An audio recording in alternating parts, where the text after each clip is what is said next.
there's 2 or 3 generational talents in Travis Hunter, Abdul Carter, throw Ashton Genty in there. Why do you think they're willing to settle?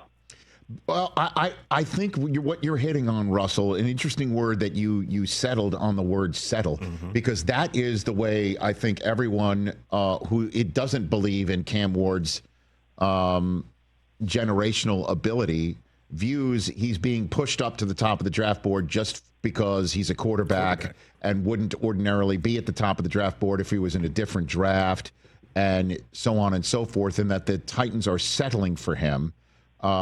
And all I would say is this: the front office and the coaching staff aren't just doing it just because they're sick and tired of what they saw from Will Levis. They have to believe that Cam Ward is this good. They're not just doing it based on the fact that, well, we're not first overall too much more often, and we're at the top of the draft board, so we're just going to take the quarterback just because. They have to have grinded the tape and have talked to the kid in a way that we haven't. And all I would just say is in that you have to trust Russell, to be honest with you, for a fact.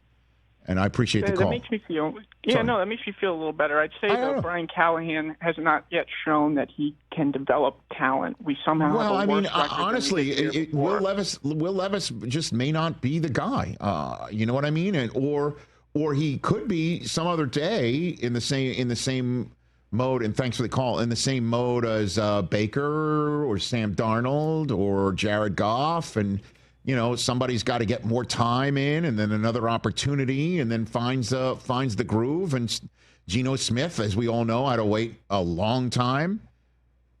But it does appear that Will Levis is now going to be on that career path for the moment, because they're going to take Cam Ward. And again, guy went to Incarnate Word, Washington State, and then the U. And then at the U, just lit it completely up. And shows an ability to throw off platform and has an ability to come back and just flip a switch like Cam Ward time that we didn't see from many other quarterbacks this year. How many times were we like, well, Miami, they're going to be out of the national championship race in the next 5 minutes. Oh, no, they won. Yep. Yeah. That happened over and over again. Routinely. Yeah. So, and again, the Titans know. Brian Callahan knows. The new general manager there knows. They get this thing wrong. It's the bricks. It's the bricks. Yeah.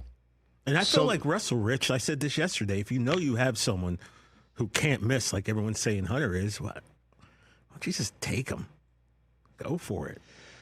Again, you know how I feel about it, that you're not just drafting one, you're drafting 2 players, which is why I would trade draft choices to go get him, because if you're like, well, we're trading our first and our second round draft picks for him, well, guess what? You're getting the top corner, you're getting the top wide receiver, and if you had the top wide receiver and top corner on your draft board as your first and second round choices, and you walk away from the draft, you're like, we got our top quarterback, top wide receiver, and our top cornerback. Well, you could get both in one pick. Yeah.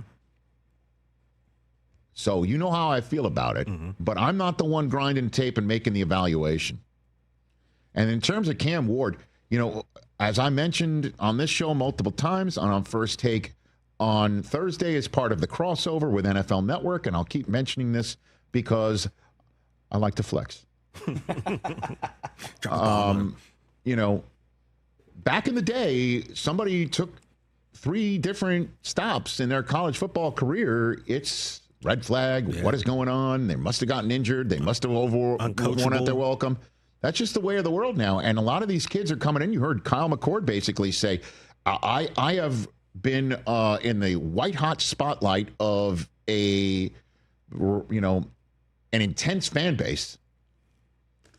Some who might be at the draft might even call it delusional. Delulu. And no, pardon me, lunatic fringe. My bad. Oh. Lunatic fringe. And so he was right in the center of all that, and then had to go to somewhere else, to Syracuse, and then threw the most yards in college football last year. And became a hero above Chris Cam Brockman. Ward and beating Cam Ward in the final game, ending Cam Ward's Miami career essentially, or at least playing all 4 quarters career in Miami, right? Yeah, true that. And so there are question marks for Cam Ward, but he's been at tons of stops. He's had different coordinators. He's had different situations. And in his last one, he crushed it to the point where he is the number 1 overall pick in so many people's opinions. Catch the Rich Eisen Show live weekdays from 12 to 3 p.m. Eastern on Roku Sports Channel in the U.S.